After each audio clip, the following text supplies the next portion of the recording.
Pak Kresna, Halo, Pak Teguh, pagi.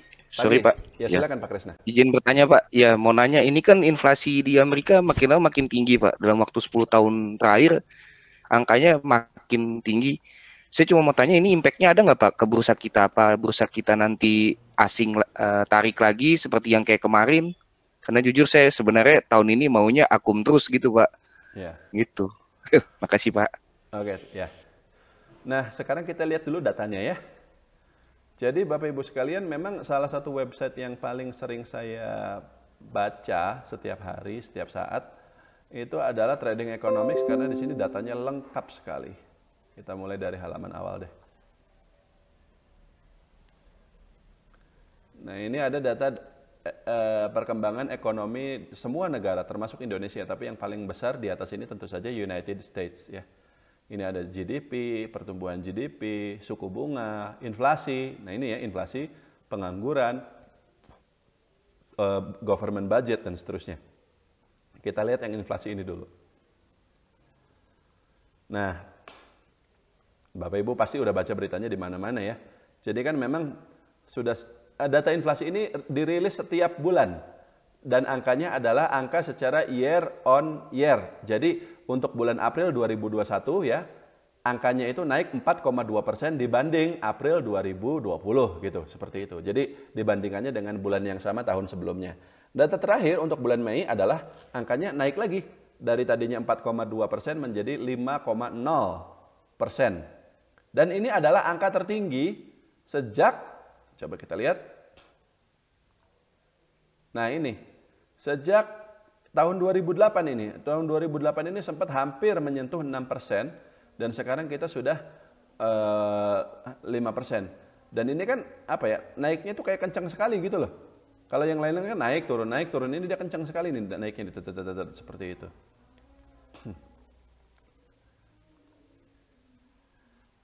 Nah di sini, jadi kita bisa lihat pada awal 2020 inflasi itu anjlok karena adanya pandemi corona ya, penurunan daya beli masyarakat dan seterusnya. Tapi setelah itu naik. Nah sekarang angkanya justru agak mengkhawatirkan.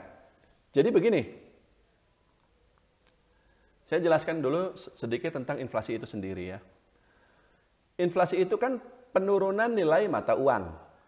Dalam hal ini kalau di Amerika ya berarti penurunan nilai mata uang dolar. Penurunan terhadap apa? Terhadap harga barang-barang. Jadi harga barang naik itu sebenarnya bukan harga barangnya yang naik, tapi nilai dolarnya yang turun. Kalau terjadi inflasi seperti itu. Dan itu bisa terjadi karena dua hal. Yang pertama, karena turunnya suplai barang. Turunnya suplai barang itu contohnya begini.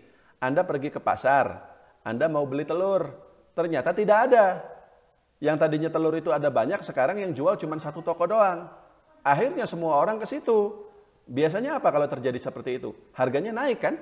Harga telurnya ini naik. Telur yang didapat tetap 1 kilo, tapi harganya naik. Itu terjadi inflasi. Jadi, turunnya suplai barang itu bisa menyebabkan inflasi.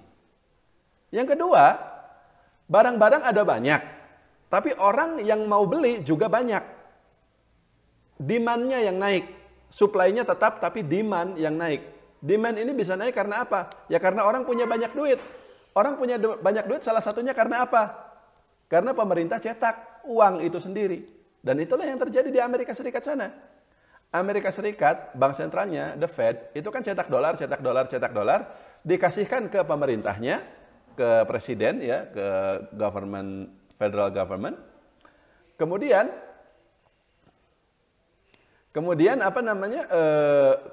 banyak masyarakat itu menerima stimulus cek. Kalau di kita mah kayak bantuan langsung tunai, seperti itu. Dapat duit gratis. Mereka tidak kerja tapi mereka dapat duit. Duit ini kemudian diapakan? Dibelanjakan. Mereka pergi ke pasar, beli beras, beli jagung, beli telur, beli tepung. Hasilnya apa? Harga-harga naik. Terjadilah inflasi. Nah, jadi inflasi ada dua jenis dari sisi penyebab, ya. Karena ekonomi yang turun, dilihat dari turunnya suplai barang dan jasa. Yang kedua adalah karena pelonggaran moneter oleh bank sentral.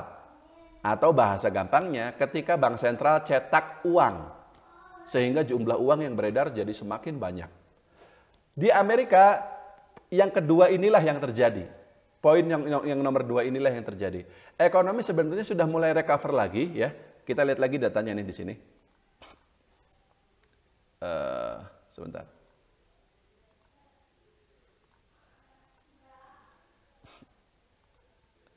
Nah, ini ya GDP secara year on year ya. Jadi kita bisa lihat di sini. Kalau ini datanya kuartalan, kalau data inflasi tadi kan bulanan. Pada kuartal 1 2020 awal-awal pandemi, Amerika itu drop sampai minus 9% dan ini adalah data terburuk mungkin sepanjang sejarah ya. Salah satu waktu 2008 aja nggak separah ini, cuman minus 4%. Tapi waktu kemarin di 2020 itu dia minusnya sampai 9%. Nah, kemudian di sini tapi di kuartal-kuartal berikutnya ya, di kuartal 2 2020 dia udah mulai berkurang minusnya, di kuartal 3 berkurang lagi, sorry salah. Ini adalah kuartal 2, ini kuartal 3, ini kuartal 4. Jadi untuk tahun 2020 secara keseluruhan dia masih minus 2,4%, tapi di kuartal 1 2021 dia sudah positif lagi. Meskipun angkanya juga masih sangat rendah, 0,4%. Tapi memang dulu-dulu juga sebelum adanya pandemi corona ini, angka pertumbuhan ekonomi Amerika Serikat itu paling tinggi 2-3% saja. Jadi 0,4% ini meskipun kecil tapi dia sudah cukup bagus. Seperti itu. Berbeda dengan Indonesia contohnya dan juga negara-negara lain ya. Anda bisa lihat di sini Bapak Ibu sekalian. Amerika angkanya sudah positif. China apalagi angkanya bagus banget ini 18%. Tapi yang lain-lain perhatikan, Euro minus, Jepang minus, Jerman minus, India positif tapi India bukan negara yang sangat besar. United Kingdom minus, Prancis positif dan Indonesia juga ternyata masih negatif. Meskipun angkanya juga sudah tidak terlalu besar lagi, 0,74% untuk kuartal 1 2021. Nah, jika disimpulkan, inflasi yang terjadi di Amerika Serikat ini adalah lebih karena kebijakan pelonggaran moneter, karena aksi cetak dolar. Kalau dari sisi supply barang dan jasa, itu sudah normal lagi. Ekonomi di Amerika itu sudah pulih. Indonesia belum, kita masih negatif. Tapi di Amerika sudah. Artinya, kemungkinannya adalah, kalau nanti the Fed atau Federal Reserve, Bank Sentral Amerika itu memutuskan untuk mengurangi jumlah dolar yang beredar, caranya dengan menaikkan suku bunga.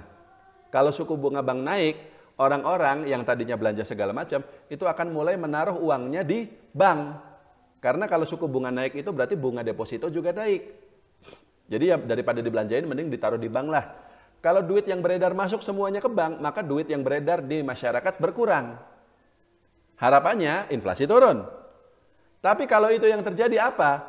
Ya berarti orang-orang yang selama ini beli saham, beli kripto, beli komoditas, ya mereka duitnya ditaruh di bank semua hilang. Itu bisa bikin Wall Street jatuh. Tapi penurunannya tidak akan terlalu parah. Tidak akan separah seperti tahun 2020 kemarin. Kenapa? Karena penyebab penurunan Dow Jones itu bukan karena ada resesi lagi, tidak. Karena kenyataannya Amerika sudah pulih ekonominya untuk tahun 2021 ini. Yang bikin Dow Jones atau bursa Wall Street itu jatuhnya sangat signifikan, itu kan kalau terjadi resesi atau terjadi krisis. Seperti di tahun 2008 atau 2020 kemarin. Tapi untuk saat ini resesinya sudah tidak terjadi. Dan khususnya di Amerika sana, vaksinasinya juga sudah sangat bagus ya. Lebih dari 50% penduduk di sana itu sudah divaksin. Sudah divaksin 2 kali. Makanya sudah di beberapa negara bagian sudah tidak ada lagi masker dan seterusnya. Udah normal seperti biasa. Jadi ekonomi akan terus tumbuh. Gitu. Jadi, jika disimpulkan, kenaikan inflasi di Amerika Serikat ini menimbulkan kekhawatiran bahwa bank sentral di sana akan menaikkan suku bunga yang akan mengurangi jumlah dolar beredar. Sehingga investor yang biasanya jor-joran beli saham, beli segala macam, sekarang mereka tidak bisa lagi melakukan itu karena dolar yang beredar berkurang dan itu bisa bikin bursa sahamnya turun. Dan kalau Dow Jones turun, apa yang terjadi dengan IHSG? ya turun juga. Tapi harusnya penurunannya tidak akan terlalu signifikan.